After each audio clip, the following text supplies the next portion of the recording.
du cancer. J'ai le plaisir d'accueillir Léo Mas pour discuter d'un sujet qui est un sujet d'actualité, même si c'était il y a un an le dernier rapport sur l'incidence des cancers, qui est le sujet de l'incidence du cancer du pancréas. Et donc, si vous avez vu le rapport de l'année dernière, de juin dernier, l'incidence du cancer augmente. Ça augmente d'une part à cause de la population, hein, le dénominateur augmente, donc forcément le nombre de cancers augmente, mais aussi l'incidence relative augmente pour certains cancers. Certains baissent, mais certains cancers augmentent. Et parmi ceux sur lesquels il y a eu une certaine exergue quand même, c'est les cancers du pancréas et les cancers du rein aussi, qu'on peut signaler, qu'on voit augmenter régulièrement, ce qui est une situation qui est relativement préoccupante, surtout parce qu'on ne voit pas quels sont les facteurs qui interviennent dans cette augmentation de l'incidence. En l'occurrence, il y avait un travail à l'ESMO dernier, présenté par Léo et Jean-Baptiste Brachet, sur ce sujet-là, et donc on s'est dit que ça pourrait être un sujet intéressant pour la Société française du cancer. Le docteur Léo Mas est chef de clinique à l'hôpital de la Pitié-Salpêtrière dans le service d'oncologie digestive, et donc je te passe la parole. Je t'en prie. Merci encore une fois d'avoir accepté. Alors bonsoir à tous et merci de l'invitation. Je vais partager mon écran. Voilà. Et donc je vais vous parler effectivement de l'évolution, donc de l'incidence du cancer du pancréas dans le monde et en France, et puis de l'évolution également des stratégies de traitement et de la mortalité des patients atteints de cancer du pancréas, et cette fois-ci plus spécifiquement en France et à travers les résultats d'une étude qu'on a menée récemment, présentée donc à l'ESMO, l'étude PapriCap, sur laquelle je reviendrai ensuite. Donc l'adénocarcinome du pancréas, qui représente 90% des cancers du pancréas, est une maladie qui touche préférentiellement les pays développés, avec les taux d'incidence représentés sur cette carte, avec en sombre les taux les plus élevés, et qu'on retrouve donc en Europe, en France et en Amérique du Nord notamment. Cette incidence, elle augmente partout dans le monde. Elle augmente quel que soit le taux d'incidence de départ sur une période donc, de 1990 à 2017. Sur un peu moins de 30 ans, on voit donc cette augmentation qui représente un nombre de cas incidents qui a plus que doublé, avec donc dans le monde 195 000 cas en 1990 contre près de 450 000 en 2017. Cette augmentation de l'incidence, l'augmentation de l'incidence et le fait que l'incidence soit plus élevée dans les pays développés, elle est en partie liée, donc bien sûr, au vieillissement de la population, et notamment dans ces pays-là. Avec là, vous voyez la répartition des cas incidents en 2017 en fonction de la pyramide d'âge au niveau mondial. Et on voit donc le pic d'incidence de ce cancer du pancréas entre 65 et 69 ans chez l'homme, et un peu plus tard, entre 75 et 79 ans chez la femme. L'incidence, donc, elle augmente, comme on a dit, parce que plus de population et une population plus âgée, mais l'incidence standardisée, donc corrigée sur l'âge de la population, elle augmente également. Elle est passée sur cette même période, entre 1990 et 2017, de 5 à 5,7 pour 100 000 personnes années, ce qui représente une augmentation donc d'un peu plus de 13% à l'échelle mondiale. Et on voit à droite que cette augmentation, elle n'est pas identique dans toutes les régions du monde et dans tous les pays, avec par exemple aux États-Unis, et quand on prend l'Europe de l'Ouest dans son ensemble, une augmentation sur la période autour de 13-14%, qui correspond donc à la tendance globale. Et quand on regarde par contre en France, en bas, on voit une augmentation qui est plus importante, avec sur la même période un taux d'incidence standardisé qui a progressé de plus de 20%.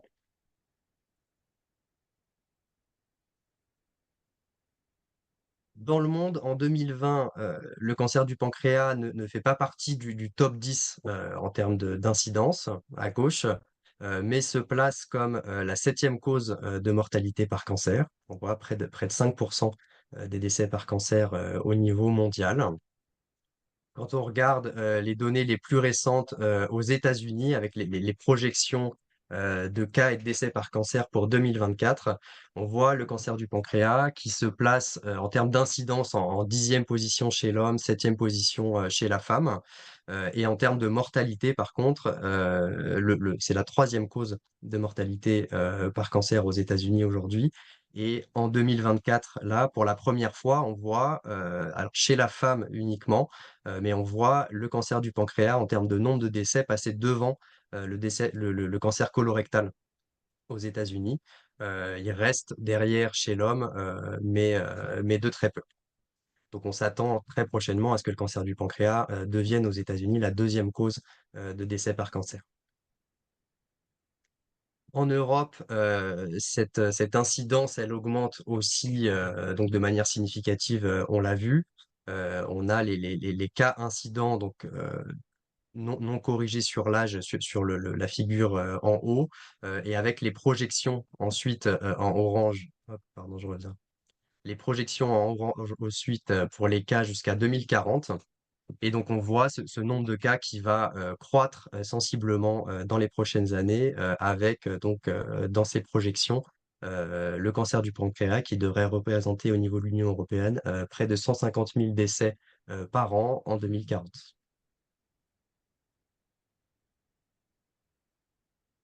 Cette incidence, donc, elle augmente à l'échelle globale, indépendamment de l'âge également. Il y a un certain nombre de données, principalement aux États-Unis, qui suggèrent aussi que cette incidence, elle augmente particulièrement chez les jeunes.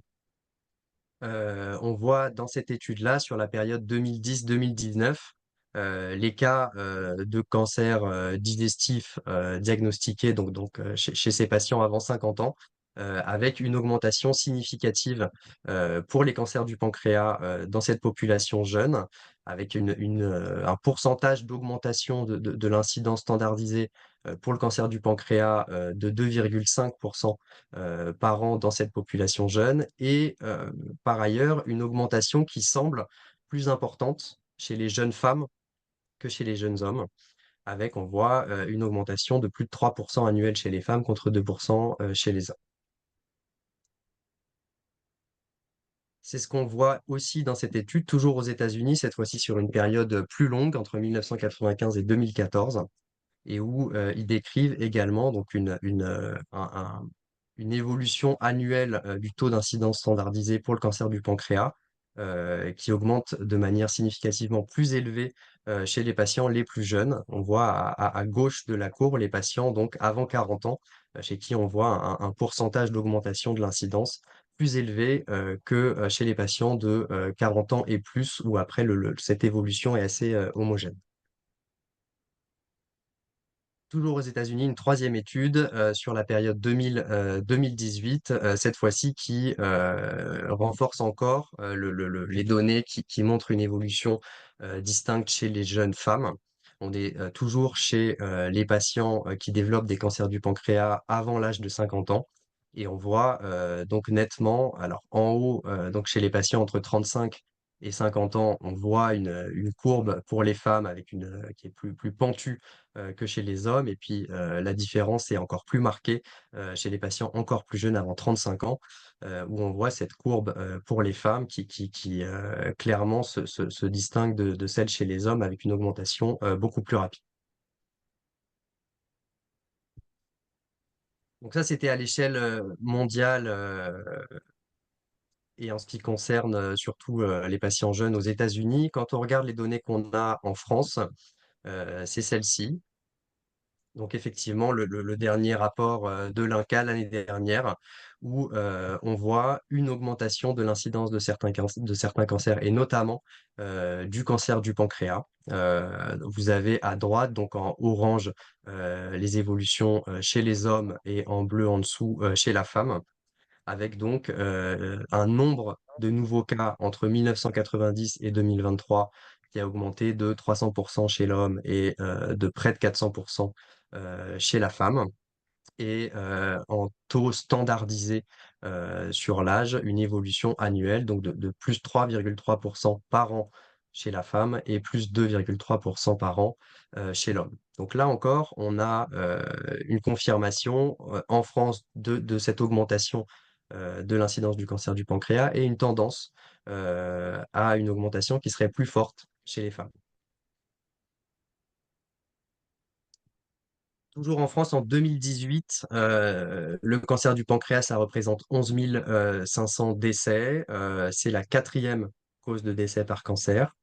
Euh, En comptant donc hommes et femmes confondus, en termes de nombre de décès, on est juste derrière le cancer du sein pour ces données qui datent de 2018, ce qui est déjà un petit peu vieux vu la rapidité de cette augmentation de l'incidence.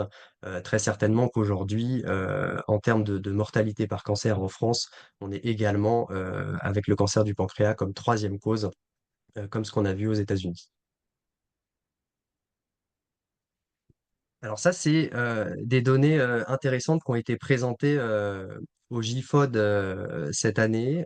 C'est les données d'une étude dont on va reparler après un peu plus, hein. Une étude qui s'appelait EcoPestipa, qui a cherché à évaluer l'association entre cancer du pancréas et exposition aux pesticides. Donc sur cette association, on reviendra après, mais déjà c'est intéressant parce que dans cette étude, ce qu'ils ont fait, c'est qu'ils ont divisé la France en plus de 5000 unités de surface géographique qui sont représentées là. Et ils ont rattaché sur une période de 10 ans entre 2011 et 2021 tous les cas incidents de cancer du pancréas à la localisation du diagnostic pour chaque cas. Et donc cette analyse-là, ça donne la carte que vous avez à droite où on voit clairement une répartition des cas de cancer du pancréas qui est très hétérogène sur le territoire français, avec trois zones de surrisque qui ressortent, avec donc une incidence dans ces zones-là qui est supérieure à l'incidence moyenne observée sur l'ensemble du territoire. Et ces trois zones qui sont donc la région parisienne, la région centre et le bassin méditerranéen. Alors, c'est une étude qui, à ma connaissance, n'est pas encore publiée, donc j'ai pas le détail de la méthodologie et c'est pas clair de savoir dans quelle mesure la densité de population pour chaque surface peut influencer les résultats qu'on voit là. Mais on a quand même clairement des zones qui ne correspondent pas parfaitement du tout aux zones de grosse densité de population. Ils nous disent dans cette étude que ça ne correspond pas non plus à la répartition des principaux facteurs de risque connus et notamment du tabagisme. Donc c'est quand même une carte qui interpelle et qui pose la question de facteurs environnementaux non identifiés aujourd'hui, mais ça ouvre à beaucoup d'hypothèses sur les différents facteurs qui pourraient expliquer cette augmentation d'incidence hétérogène sur la France. Les facteurs de risque qu'on connaît aujourd'hui, c'est ceux-là, pas grand-chose en réalité, hein, et puis avec des associations qui sont pas énormes. Mais donc c'est la consommation de tabac, c'est l'obésité, la consommation d'alcool, alors avec un éternel débat sur est-ce que la consommation d'alcool en elle-même est un facteur de risque ou est-ce que c'est via la pancréatite alcoolique que que le risque de cancer du pancréas apparaît. Le diabète ancien avec plus de 3 ans d'évolution est un facteur reconnu de cancer du pancréas. Le diabète d'apparition récente euh, est probablement, en tout cas, enfin, est considéré plutôt comme une conséquence du cancer du pancréas que comme un facteur de risque. On a également les facteurs de prédisposition familiaux et génétiques qui sont en cause dans une petite proportion des cas. On va en reparler juste après. Les pancréatites chroniques, qu'elles soient d'origine alcoolique ou autre ou héréditaire, on va aussi en parler, sont reconnus également comme des facteurs de risque importants.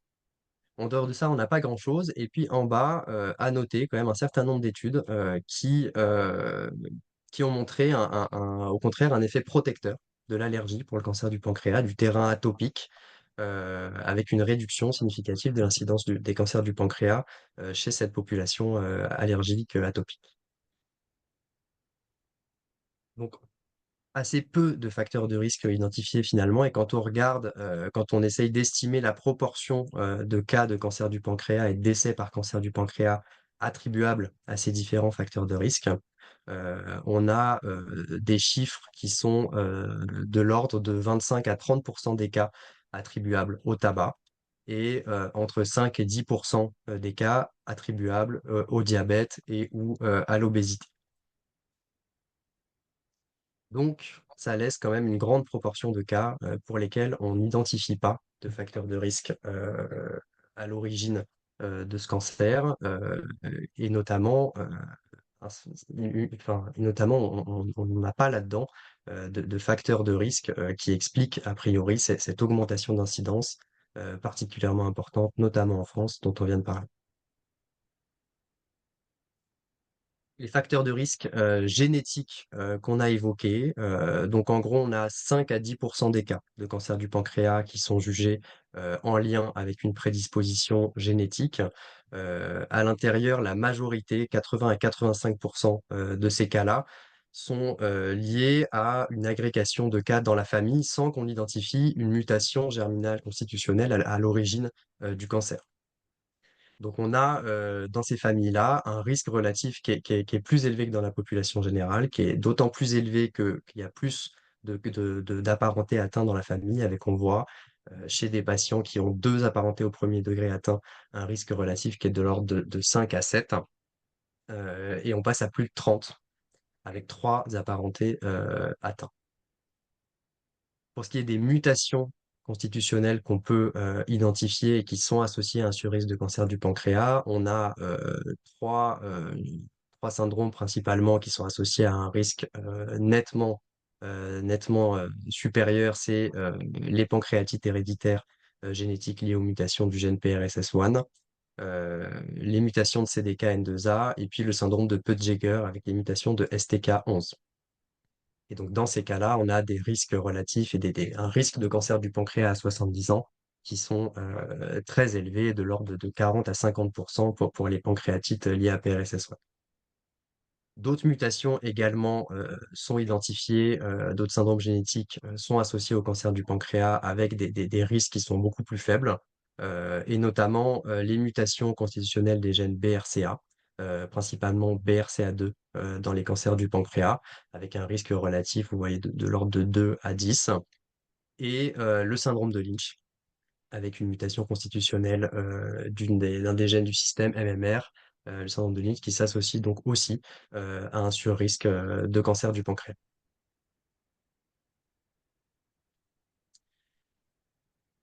Voilà pour les choses bien établies. Après, il y a un certain nombre de facteurs de risque qui sont suspectés, sur lesquels on a des données, mais rien de très solide. On parle du microbiote dans un certain nombre d'études, on parle d'Helicobacter pylori dans d'autres études, mais on n'a franchement rien de très solide là-dessus.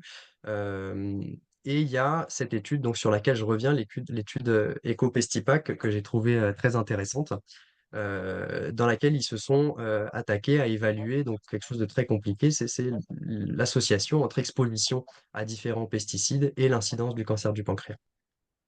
Donc ils ont fait ce qu'ils appellent une étude de régression écologique nationale. Comme on a dit tout à l'heure, entre 2011 et 2021, ils ont divisé la France en plus de 5000 donc, unités de surface qui correspondent à des surfaces de l'ordre du canton pour chacune. Ils ont rattaché chaque cas de cancer du pancréas, donc sur cette période-là, à la localisation du diagnostic. Et en parallèle, ils ont mis en place un index d'utilisation de pesticides pour chacune de ces surfaces, qu'ils ont basé sur les données d'achat de pesticides et la localisation de ces achats de pesticides. Ils ont pris en compte également dans leur modèle un certain nombre de covariables, et notamment la consommation de tabac et un certain nombre de paramètres sur le statut socio-économique également. Et donc, ils ont abouti à la carte qui est en bas ici, avec donc cet index, les zones les plus sombres étant les zones les plus exposées aux pesticides, et les zones les plus claires, à l'inverse, les moins exposées. Donc, on voit que cette carte, visuellement, déjà, elle correspond pas, en tout cas, elle matche pas parfaitement du tout avec la carte qu'on a au-dessus. Néanmoins, cette étude, elle est positive sur certaines analyses. Elle est positive avec une association donc significative qui est mise en évidence sur 4 paramètres, sur un premier paramètre qui est un agrégat des différents pesticides, et puis sur 3 molécules en particulier qui sont citées là et dans laquelle on retrouve notamment le glyphosate qu'on connaît bien. Donc cette association, elle est significative, elle est dose dépendante, ce qui renforce encore ces résultats. Néanmoins, elle est très faible en termes de risques relatifs associés à l'exposition aux pesticides. Donc voilà, cette association significative mais faible, euh, c'est des résultats malgré tout un petit peu décevants, mais sur une exposition qui est très difficile à évaluer. C'est ce qu'ils ont bien expliqué aussi, c'est-à-dire qu'il faut choisir quelle molécule, on ne sait pas comment de manière précise mesurer cette exposition. Est-ce que c'est l'exposition à un produit, à des combinaisons de produits qui pourraient être à l'origine de tel ou tel risque? C'est très difficile à déterminer. Donc, des résultats qui sont pas très éloquents en termes de magnitude de l'effet, mais quand même que je trouve très intéressants et qui ouvrent vers de nouvelles études qui seront importantes à faire sur ce sujet-là. En termes de pronostic ensuite, donc rapidement, le cancer du pancréas reste un cancer aujourd'hui avec un pronostic particulièrement sombre. Euh, on a une survie à 5 ans, tout stade confondu, qui est de l'ordre de 10% encore aujourd'hui euh, aux États-Unis. Là, c'est les données 2024. Donc en bas, la survie à 5 ans, vous voyez tout stade confondu qui va de 11 à 13%. On est à 3% chez les patients métastatiques au diagnostic. Cette survie particulièrement faible, elle est liée à différents facteurs, dont notamment le diagnostic trop tardif dans la grande majorité des cas de ces patients-là. On voit que 15 à 20% seulement sont diagnostiqués à un stade précoce, accessible à un traitement chirurgical. Et également, ce qui explique ce pronostic, c'est l'absence, le peu d'options thérapeutiques qu'on a à disposition pour ces patients-là. Néanmoins, on a fait des progrès ces 10-15 dernières années dans la prise en charge de ces patients. Euh, des progrès que je vais résumer rapidement avec principalement chez les patients métastatiques l'arrivée donc début des années 2010 de nouveaux protocoles de chimiothérapie qui ont remplacé la gemcitabine qui était la seule molécule à disposition jusque-là avec donc le FOLFIRINOX avec cet essai de phase 3 positif et une augmentation significative de la survie médiane des patients en 2011 et puis en 2013 un deuxième essai avec cette fois-ci l'association gemcitabine plus nab-paclitaxel, l'Abraxane, qui permet également une amélioration significative de la survie de ces patients en situation métastatique. Un peu plus tard, on a eu également l'essai Prodige 24 qui a installé le FOLFIRINOX à nouveau, cette fois-ci comme le traitement standard en situation adjuvante avec, encore une fois, un bénéfice significatif sur la survie sans récidive, sur la survie globale des patients opérés d'un cancer du pancréas. Et on voit dans cette étude que le FOLFIRINOX donc, permet concrètement de passer chez ces patients opérés d'un taux de patients qu'on peut considérer comme guéris sans récidive à 4-5 ans un peu moins de 20% avec la gemcitabine, à près de 30% avec le FOLFIRINOX. Attention quand même dans une population extrêmement sélectionnée. Donc les chiffres en population réelle sont certainement aujourd'hui encore inférieurs à ça. Parmi les progrès également, en ce qui concerne les tumeurs localisées, on a un certain nombre d'études qui ont permis de mieux définir la résécabilité des patients. De savoir qui est opérable d'emblée, chez qui il vaut mieux commencer éventuellement par une chimiothérapie, on va en reparler juste après, et qui il ne faut pas opérer. Ces critères de résécabilité, ils sont là, et donc ils permettent maintenant de classer les patients quand ils n'ont pas de métastase au diagnostic entre résécable, borderline ou localement avancé.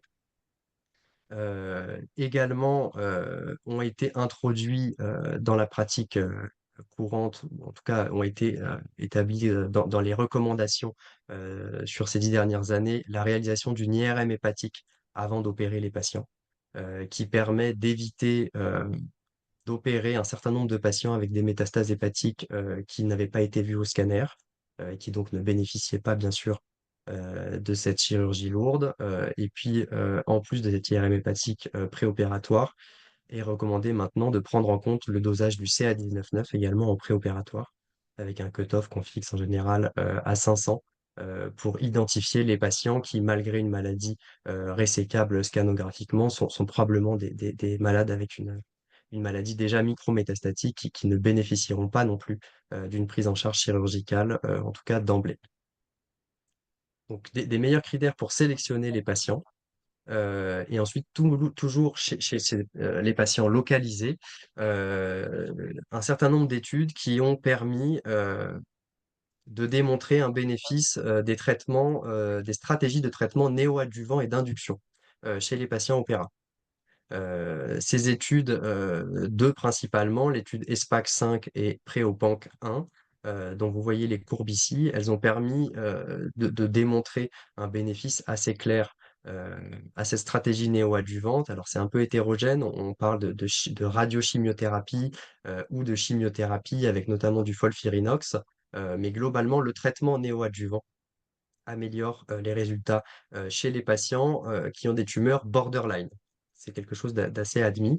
On arrive chez ces patients avec ces stratégies néoadjuvantes à un taux de résection de l'ordre de 2 tiers, avec des résections qui sont R0 chez 80 à 90% des patients. On n'a pas d'essai de phase 3 pour l'instant, qui a validé cette attitude-là, mais elle est néanmoins, avec ces données-là, acceptée comme un standard chez les patients borderline. La question reste très débattue chez les patients avec des tumeurs résécables. Chez ces patients-là, on a un certain nombre de données aussi, avec notamment plusieurs essais de phase 2 qui sont listés là, PREOPANC 1 dans lequel il y avait et des tumeurs borderline et des tumeurs résécables. Chez les résécables, le bénéfice est moins clair. Dans les autres études qui sont citées là également, on a quand même des éléments encourageants, notamment en termes de, de résection R0, de taux d'invasion ganglionnaire sur la pièce, mais pas de bénéfice de survie clairement démontré par ces études. On attend toujours donc des données suffisamment solides pour affirmer la place des traitements néoadjuvants chez ces patients qui sont résécables d'emblée. Voilà, pour les principales avancées qui ont été faites ces dernières années dans le cancer du pancréas. Je passe sur un certain nombre de choses très encourageantes aussi, mais qui concernent des petites sous-populations de patients. C'est ces choses-là donc qui ont constitué des avancées notables dont on attend dans la vraie vie, dans nos pratiques courantes, un bénéfice. Et c'est ce bénéfice dans la vraie vie qui jusque-là n'avait pas été évalué. Tous ces résultats que je vous ai présentés, c'est des résultats issus d'essais cliniques, des populations très sélectionnées. On n'avait pas ou très peu jusque-là de données qui nous permettent de dire si ces différentes stratégies, ces différents traitements étaient mis en place dans la pratique courante et quel impact avaient ces évolutions-là sur la prise en charge des patients et sur la survie de ces patients. Donc c'est dans ce contexte-là qu'on a fait l'étude Paprika, qui est donc une étude de cohorte rétrospective en base de population dans laquelle on a utilisé les données du système national des données de santé. Donc c'est des données à partir des codages sur l'ensemble du territoire et donc qui permettent un recueil au niveau national exhaustif de toutes les données de consommation de soins. À partir de ces données-là, on a extrait 3 cohortes de patients atteints de cancer du pancréas en 2009, en 2014, puis en 2018, pour évaluer donc les différences en termes de stratégie de traitement et en termes de résultats, l'incidence aussi évidemment sur ces trois années-là. Donc les patients étaient extraits de la base de données à partir des codages, comme je vous l'ai dit. On faisait attention à exclure les patients atteints de tumeurs neuroendocrines, toujours à partir des codages spécifiques ou en regardant les traitements reçus par les patients et en excluant ceux qui recevaient des traitements spécifiques des tumeurs neuroendocrines. On excluait aussi les cas avec des données manquantes et les cas prévalents. Les cas prévalents, c'est-à-dire ceux qui consommaient un soin en rapport avec un cancer du pancréas dans l'année précédant euh, l'année de la cohorte. C'est quelque chose qu'on a pu faire uniquement en 2014 et 2018 parce qu'on n'avait pas accès aux données de 2008. Donc on a dans notre cohorte 2019 un certain nombre de cas prévalents. Enfin, on distinguait les patients localisés et métastatiques toujours à partir des données de codage. Ensuite, on divisait donc tous ces patients inclus en 4 groupes de traitement, toujours à partir de ces données-là, en établissant une séquence chronologique des traitements reçus, qui nous permettait donc de différencier les patients opérés d'emblée, des patients opérés après un traitement adjuvant, néoadjuvant, les patients qui avaient reçu uniquement une chimiothérapie et ou une radiochimiothérapie, mais qui n'avaient pas été opérés, et puis enfin les patients qui ne recevaient aucun traitement spécifique pour leur cancer du pancréas. Enfin, pour ce qui est de la survie, donc on avait un suivi à 5 ans pour les cohortes de 2009 et 2014, moins long, 1 an de suivi pour les patients de la cohorte 2018. On récupérait la date de décès connue dans les données donc issues d'hospitalisation ou des données administratives. Et pour un certain nombre de patients qui n'avaient pas de date de décès connue, on leur imputait une date de décès 1 an après la dernière consommation de soins enregistrée dans le système. Donc, le flowchart de cette étude, donc voilà les 3 cohortes de patients avec, on voit au final 8140 patients en 2009, 8700 en 2014 et puis en 2018, près de 10 500 patients inclus, donc un total de près de 27 500 patients inclus sur ces 3 périodes partout en France. On a regardé les données, alors l'incidence dans cette population, donc c'est uniquement des chiffres d'incidence brute que je vous donne, c'est pas une incidence standardisée. Et on a évalué cette incidence uniquement entre 2014 et 2018, puisque dans l'accord de 2009, on ne pouvait pas exclure les cas prévalents, dont on sait qu'ils représentent à peu près 10% du total. Et donc, ce qu'on voit quand on analyse cette incidence entre 2014 et 2018, c'est qu'on a une augmentation significative sur cet intervalle de juste 4 ans, qui est de l'ordre de 20%, si on prend la population globale. Donc 20% en 4 ans, ça correspond à 5% par an sur une incidence, encore une fois, qui n'est pas standardisée. Donc on est probablement assez proche de ce qui a été rapporté par les données de l'INCa à un peu plus de 3%. Ensuite, quand on regarde en fonction des catégories d'âge, on voit que cette augmentation de l'incidence sur cette période-là, elle est nettement plus importante chez les patients dans la classe d'âge de 60 à 75 ans. On est à presque 30% de l'augmentation du nombre de cas en 4 ans. Elle est nettement moins importante chez les patients de moins de 60 ans. Et en fonction du sexe, on a une tendance à un rééquilibrage entre le ratio hommes et femmes dans nos cohortes, avec les femmes qui représentaient 48% des cas en 2009 et 49,5% en 2018. Mais on a globalement, dans le détail, pas de différence forte, vraiment notable entre hommes et femmes sur l'évolution de l'incidence.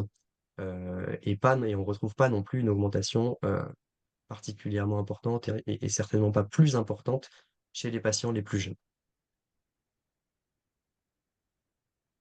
Ensuite, donc, quelles stratégies de traitement ont été mises en place dans cette population?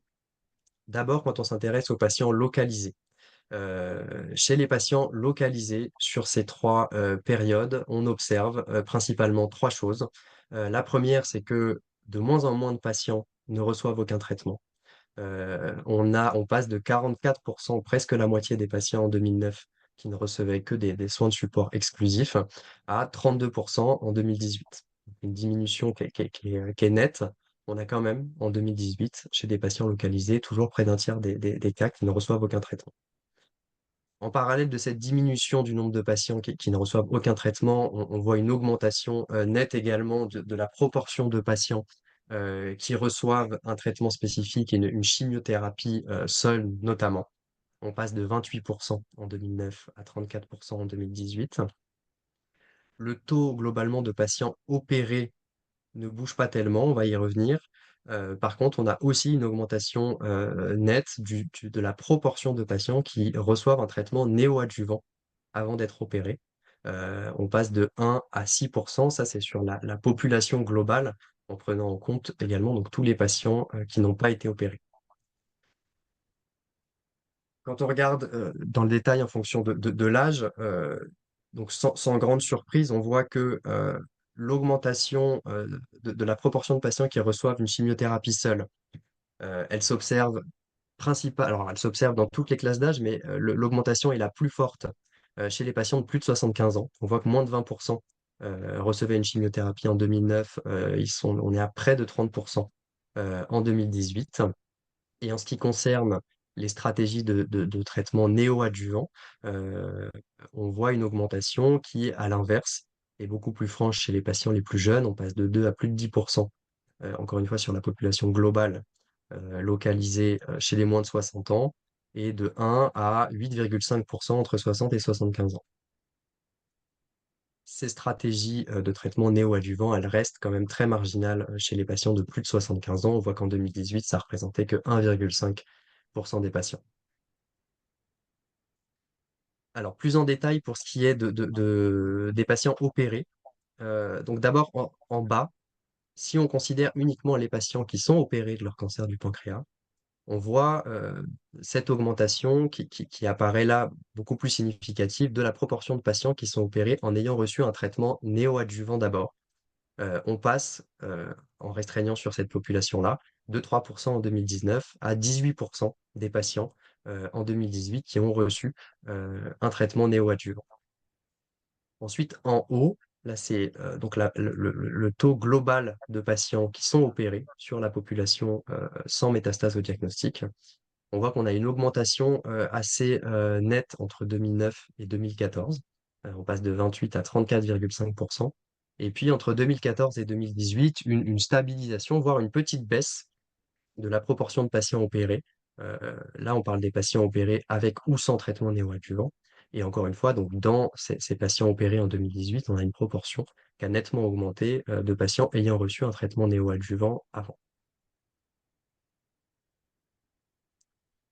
Ensuite, pour ce qui est des patients métastatiques, on voit cette fois-ci une tendance à la baisse du nombre de patients qui reçoivent un traitement. On passe de 55% en 2009 à 52% en 2018. Donc on a 48% des patients en 2018 qui ne reçoivent aucun traitement en situation métastatique. En termes de survie, par quoi ça se traduit, donc ces évolutions-là? Si on prend la population globale, localisée, métastatique, traitée, non traitée, on prend tout le monde, on a un bénéfice significatif en termes de survie globale, sur cette période-là, avec une médiane, de survie qui a augmenté de 1,5 mois, de 7 à 8,5 mois de médiane de survie entre 2009 et 2018 en pourcentage de patients vivant à 1 an. On voit qu'on est passé globalement de 36 à 41%.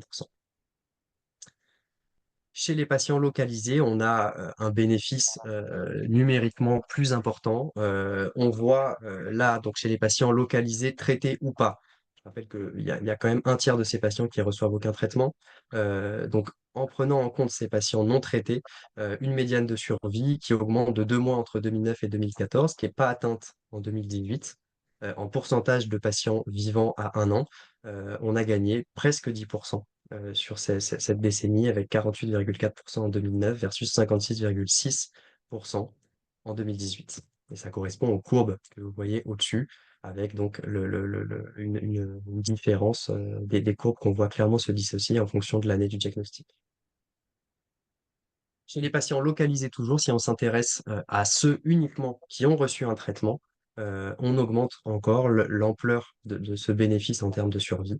On voit que tout patient qui a reçu un traitement, opéré ou non, pour un cancer du pancréas localisé, en 2009, la médiane de survie était à 16 mois, elle était à 19, plus de 19 mois en 2014, elle n'est pas atteinte en 2018. En pourcentage, on passe de 61 à près de 69%. Et si on regarde plus précisément les patients qui ont reçu, les patients qui ont été opérés après un traitement néoadjuvant, on voit des résultats particulièrement encourageants, avec en 2018 plus de 90% de ces patients-là qui sont vivants à 1 an.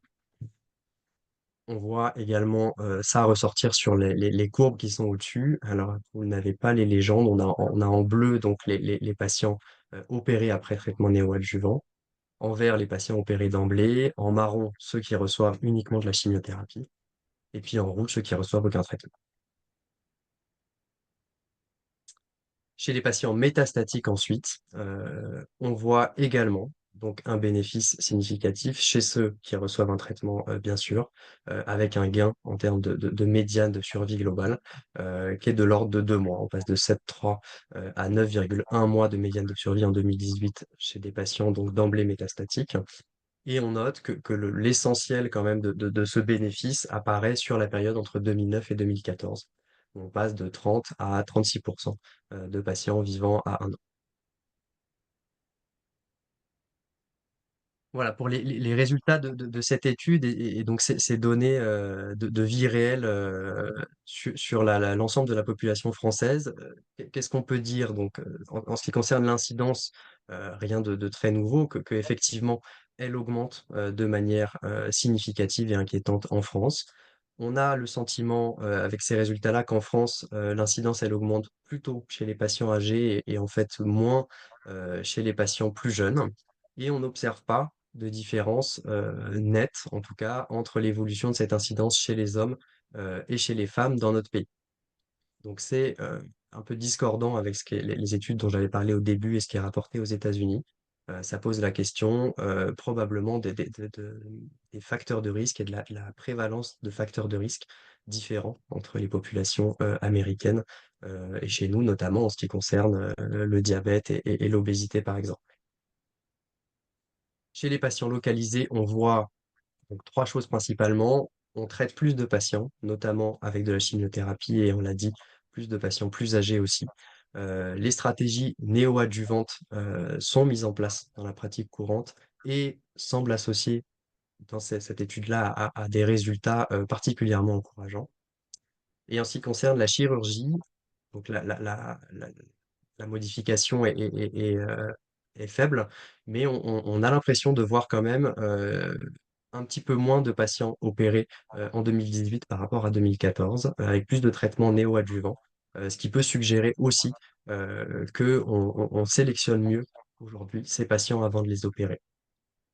Et donc tous ces éléments-là se traduisent par un gain de survie qui est significatif et dont l'ampleur, on a vu, augmente notamment chez les patients qui reçoivent un traitement avec des données de survie qui montrent un bénéfice très intéressant chez ces patients. Chez les patients métastatiques, donc on traite un petit peu moins de gens. Là aussi, on peut se poser la question d'est-ce qu'on sélectionne mieux les patients? Est-ce qu'on fait moins de chimiothérapie dans des situations où l'état général est trop altéré? Il y a probablement aussi, dans cette petite diminution de la proportion de patients traités, l'augmentation du poids des patients âgés, dont l'incidence, on a vu, augmente plus vite. Donc en proportion, ils sont plus nombreux dans chaque cohorte. Euh, Probablement que ça pèse aussi dans ce résultat-là. Chez ceux qui sont traités, en tout cas, on voit également un gain de survie significatif. Un gain de survie qui s'est fait principalement entre 2009 et 2014 et qu'on peut attribuer très certainement à l'implémentation en pratique courante du FOLFIRINOX, principalement du FOLFIRINOX en France et puis dans une moindre mesure de l'association gemcitabine nab-paclitaxel, étant donné que le Labraxane n'a pas obtenu de remboursement en France. Bon, il y a quelques limites à cette étude, bien sûr. En ce qui concerne les cas prévalents dans l'accord de 2009, donc qui n'ont pas pu être exclus, on a refait toutes les analyses, tous les résultats que je vous ai présentés ont été aussi, toutes les analyses ont été aussi faites en considérant les 3 cohortes avec les prévalents. On retrouve les mêmes résultats avec les mêmes, la même ampleur et la même significativité. On peut se poser la question des modifications et des biais induits par les habitudes de codage dans ce type de recueil de données. Notamment, on sous-évalue un petit peu l'incidence nationale par rapport aux chiffres attendus. On a vu en 2018 14 000 cas. Est-ce qu'il y a un sous-codage peut-être des patients qui ne sont pas traités? Quoi qu'il en soit, on a comparé nos résultats et notamment les données de survie aux données issues de registres des cancers digestifs régionaux et on a des données qui sont tout à fait comparables. Donc des données qui sont quand même certainement fiables. On regrette aussi évidemment de ne pas avoir plus de détails sur ces patients, sur la résécabilité, sur l'administration de chimiothérapie adjuvante, sur les protocoles reçus en métastatique, mais on était limité par les données disponibles. Voilà, donc en conclusion, l'incidence de l'adénocarcinome du pancréas augmente en France, on l'a vu, dans le monde, mais en France et peut-être plus en France. Chez nous, principalement chez les patients âgés de plus de 60 ans, on n'a pas l'impression de retrouver cette tendance chez les jeunes, et notamment chez les jeunes femmes. Et pendant la dernière décennie, on a quand même fait des progrès. On traite plus de patients, avec de la chimiothérapie notamment. On opère des patients plus souvent avec des stratégies de traitement néoadjuvants, en les sélectionnant certainement un peu mieux. Et tout cela aboutit à un impact qui est significatif sur la survie des patients. Néanmoins, on voit quand même dans cette étude qu'il y a toujours une très grande proportion de patients qui ne reçoivent aucun traitement. On est à presque la moitié des patients en situation métastatique, près d'un tiers des cas en cas de tumeur localisée. On voit aussi que le bénéfice de survie, il est significatif, on peut s'en réjouir, mais il reste très modeste. Donc il reste beaucoup de progrès à faire, notamment en ce qui concerne les thérapeutiques, en ce qui concerne également l'identification des facteurs de risque et la mise en place derrière de stratégies de prévention de ce cancer. En ce qui concerne également les stratégies de dépistage qui sont aujourd'hui très loin, hein, qui sont pas du tout en vue dans le cancer du pancréas, mais qui pourraient permettre de remédier à ce diagnostic très tardif également qui est en cause dans ce pronostic très mauvais. Voilà, je vous remercie de votre attention. Merci beaucoup. C'était extrêmement intéressant, ce mélange en plus de mauvaises nouvelles sur l'incidence, mais avec quand même des bonnes nouvelles sur le traitement de ces cancers. C'était tout à fait pertinent, je te remercie. C'était vraiment intéressant, encore une fois. Si vous voulez poser des questions, le plus simple, c'est par le chat. Sinon, vous pouvez lever la main et on pourra passer la parole. Sur,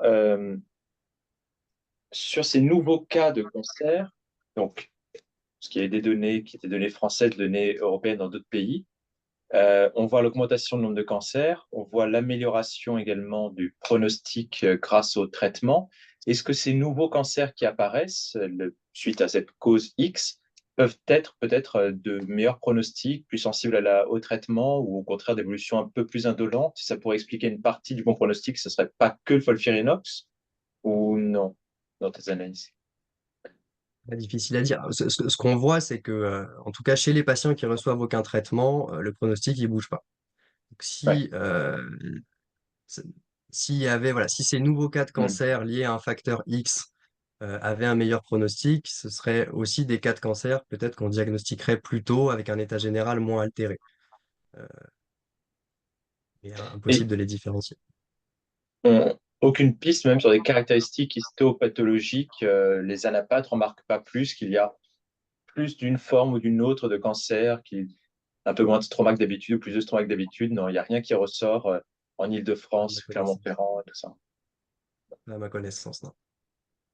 Mystérieuse cette histoire. En- la figure qui était la plus intéressante, c'était vraiment cette figure enfin, autre ton travail, mais c'était cette figure de la carte de France de l'étude Eh ben oui, EcoPestipac, parce que on connaît tous ces fluctuations, en particulier toute la question des pesticides et tout, toutes les expositions où on parle très vite dans les médias de cluster, et donc on explique qu'il faut lisser les données, qu'il faut voir, et là, les données sont lissées, c'est pas de la distribution au hasard. On voit des endroits qui sont des pics, des endroits qui sont des creux.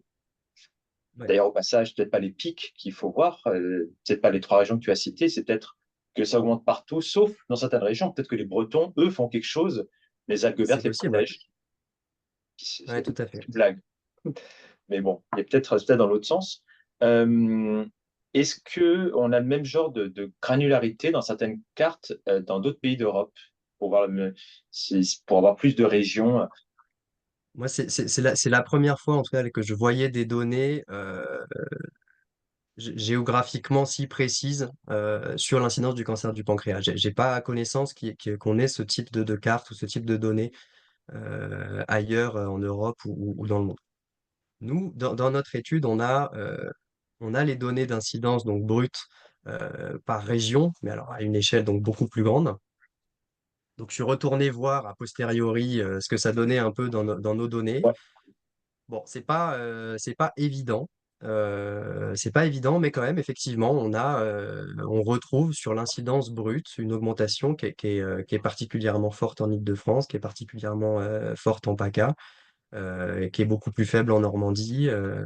Donc, il y a peut-être quand même quelque chose là-dedans. Je vais voir comment on peut creuser un peu plus sur nos données, voir si on peut rajouter des données dans ce sens-là.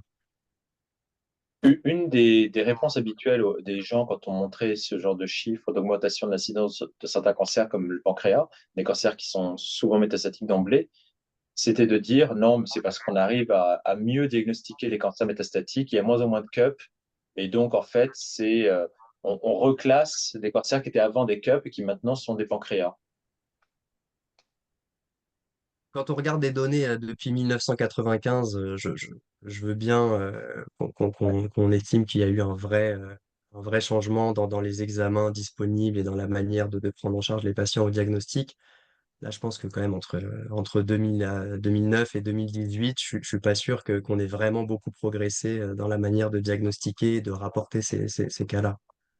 Non, et je crois que les primitifs inconnus ont beaucoup baissé à la fin des années 2000 Ouais. et je pense pas qu'il y ait eu de grosse différence là récemment. Une observation dans une des premières diapos montrait l'augmentation de l'incidence sur un cancer, et en particulier quand on regardait chez les femmes, on voyait que cette augmentation-là du pancréas, ce qui était flagrant, c'est que l'augmentation des 300% se plaçait entre le poumon et le mélanome. Donc entre deux cancers où il y a des facteurs de risque connus, avec une exposition forte, où l'augmentation est clairement expliquée. Donc ça participe au fait de se dire qu'il doit y avoir quelque chose comme un facteur de risque exogène. Oui. C'est intéressant ce chiffre.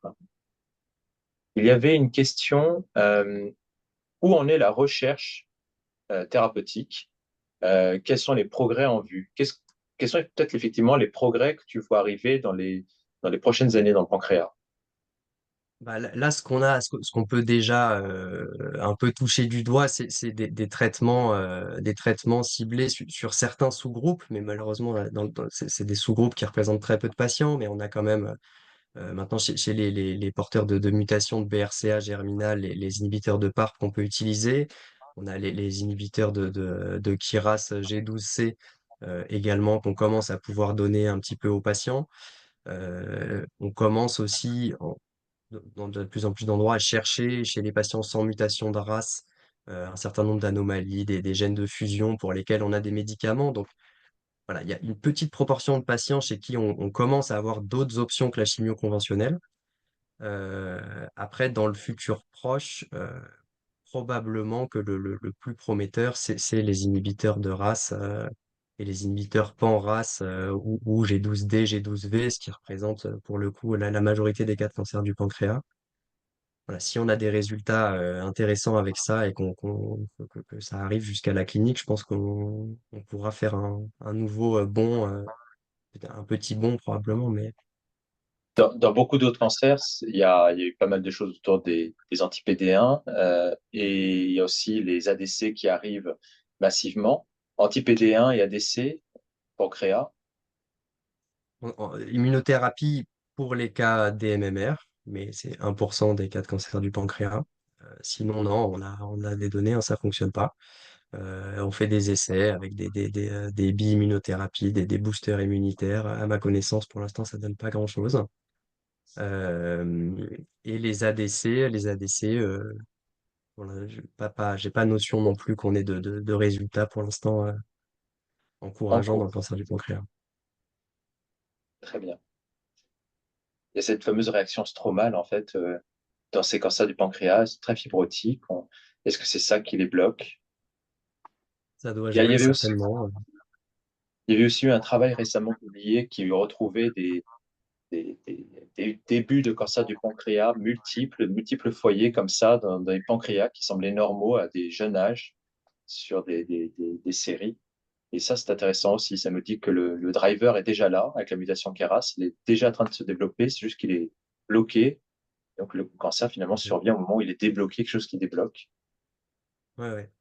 Ça Ouais, pourrait bah, être je travaille moi en parallèle pas mal sur les TIPMP, alors, les lésions précurseurs plutôt kystiques, mais effectivement, il y a pas mal de données chez les gens qui ont des cancers du pancréas développés sur les panines, où on voit que sur le reste du pancréas, il y a effectivement un effet zone avec des précurseurs, déjà des mutations de KRAS qui sont présentes à plusieurs endroits de leur pancréas. Alors, s'il n'y a pas de questions, on va peut-être pouvoir en rester là et rester sur ce nouveau slogan de la SFC. Le cancer apparaît quand il y a quelque chose qui débloque. Ça sera une bonne conclusion. On va retenir ça. Merci encore une fois pour cette présentation. Merci à tous d'y avoir assisté. Vous aurez le replay Et à sur vous. YouTube, sur la chaîne YouTube. Sophie, je te laisse. En fait, c'est la dernière session en fait de Oui, c'est la l'année. dernière session. On fait une petite coupure de 2 mois pendant l'été. Ça reprendra en septembre. Et on va le On est en train mettre, de finir le voilà, programme pour de toute l'année finaliser. prochaine, de septembre à juin. Mm. Donc, vous l'aurez bientôt adhéré à l'SFC si ce n'est pas encore le cas et vous le recevrez. Voilà. Merci encore et bonne soirée tout le monde. Merci à vous, Merci merci à beaucoup. tous, Au bonne revoir. soirée.